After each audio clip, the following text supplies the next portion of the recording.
Hello everyone, welcome back to online study on.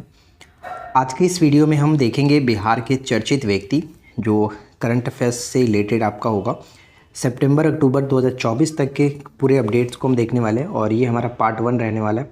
इसमें हमने सिर्फ और सिर्फ उन्हीं व्यक्तियों को शामिल किया है जो आपके पेपर के लिए इम्पॉर्टेंट होगा, यानी एग्ज़ाम के दृष्टि से अगर देखा जाए तो वो एग्ज़ाम्स के पॉइंट ऑफ व्यू से इंपॉर्टेंट चीज़ें को हमने यहाँ पे इंक्लूड किया हुआ है।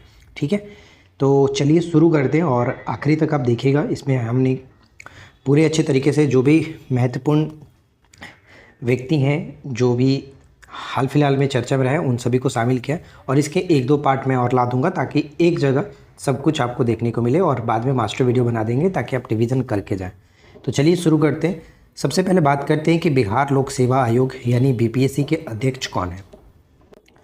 तो ध्यान रखिएगा, बीपीएससी के अध्यक्ष बनाए गए हैं परमार रवि मनुभाई। परमार रवि मनुभाई।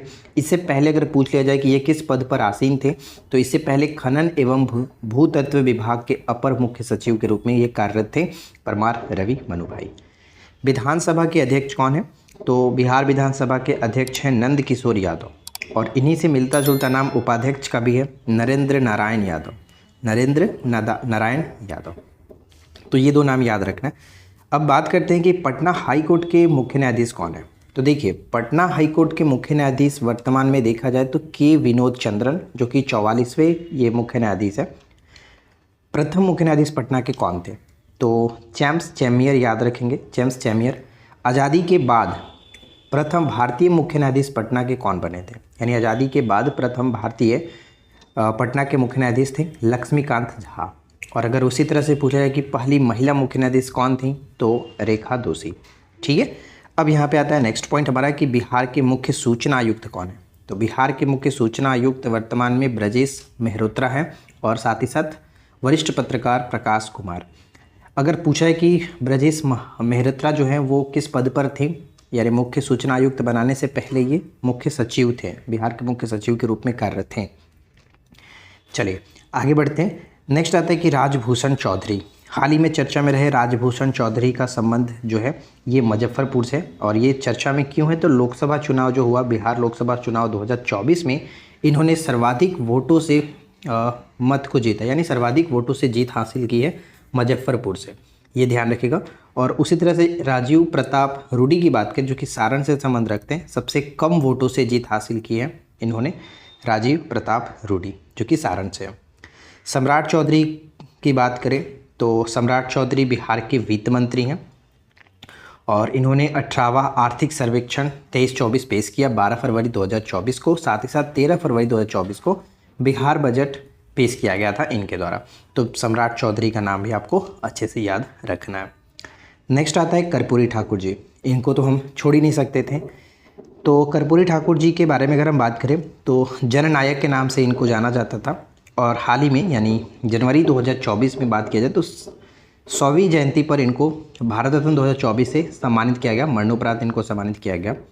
संबंध की बात करें, इनका संबंध जो था वो समस्तीपुर से है, यानी समस्तीपुर से बिलोंग करते हैं। समस्तीपुर के पितौंझिया गांव, जिसे अब कर्पूरी गांव के नाम से जाना जाएगा। बिहार के 2 बार ये मुख्यमंत्री रह चुके हैं। 1952 में पहली बार सोशलिस्ट पार्टी के उम्मीदवार के रूप में ताजपुर निर्वाचन क्षेत्र, ध्यान रखिएगा, ताजपुर निर्वाचन क्षेत्र से विधानसभा चुनाव को इन्होंने जीता था। तो यहाँ तक मुझे नहीं लगता है कि कोई डाउट्स होगा और जो भी चीज़ें बताई गई हैं उनको अच्छे से ध्यान में रखिएगा। अब देखिए, जब बात हम चर्चित व्यक्तियों की कर रहे हैं तो यहाँ पे बिहार में 7 व्यक्तियों को इस वर्ष पद्म पुरस्कार भी दिया गया, पद्म पुरस्कार 2024। तो उन 7 व्यक्तियों के नाम को भी हमें याद रखना होगा। तो देखिए, 7 चीज़ों को हमने इस तरह से डिवाइड किया कि पहला, एक पद्म विभूषण दिया गया और एक पद्म भूषण और 5 पद्म श्री पुरस्कार दिया गया, यानी टोटल 7 पुरस्कार पद्म पुरस्कार से दिया गया। तो सबसे पहला जो है एक पद्म विभूषण किसे मिला? तो बिंदेश्वरी पाठक जी को, जो कि सामाजिक कार्यकर्ता हैं, टॉयलेट मैन के नाम से इनको जाना जाता है और सुलभ शौचालय के लिए काफ़ी, जो कि सुलभ शौचालय के संस्थापक के रूप में ये जाने जाते हैं। बिहार के वैशाली ज़िले से संबंध रखते हैं, बिहार के वैशाली ज़िले के रामपुर बाघेल गांव से इनका संबंध है। तो पहला आपको ध्यान रखना है कि पद्म विभूषण पुरस्कार बिंदेश्वरी पाठक जी को दिया गया। इसके बाद एक पद्म भूषण भी दिया गया। तो पद्म भूषण चंदेश्वर प्रसाद ठाकुर, मेडिसिन के क्षेत्र में इनको मिला और ये इनका संबंध मुजफ्फरपुर से, मुजफ्फरपुर से संबंध रखते हैं। देखिए, आगे बढ़ने से पहले मैं आपको बता दूं कि पीडीएफ जो है वो हमारे एप्लीकेशन पर मिलता है। तो जो भी पीडीएफ आपको चाहिए इस तरह के बिहार स्पेशल के नोट्स का, वो हमारे एप्लीकेशन पर बिहार स्पेशल वाले कोर्स में जाकर के आप चेकआउट कर सकते हैं, या फिर 17 बीपीएससी का जो कोर्स है उसमें पूरी स्टडी मटेरियल आपको मिल जाएगी। तो वीडियो के नीचे डिस्क्रिप्शन में लिंक दिया गया, आप जाकर के वहाँ से हमारे कोर्स को ज्वाइन कर सकते हैं और वहाँ पर आपको सारी पीडीएफ मिल जाएगा। 5 व्यक्तियों को पद्म श्री पुरस्कार दिया गया, जिसमें 5 व्यक्ति आप देख पाएंगे। पहला अशोक कुमार विश्वास, जो कि टिकुली कला के लिए ये जो कि फेमस है, और इनको ध्यान रखिएगा कि टिकुली कला का भी इसमें पितामह के नाम से भी जाना जाता है। रोहतास जिले से संबंध रखते हैं। सुरेंद्र किशोर साहित्य एवं शिक्षा पत्रकारिता के क्षेत्र में इनको ये पुरस्कार मिला, पद्मश्री, सारण जिले से बिलोंग करते हैं।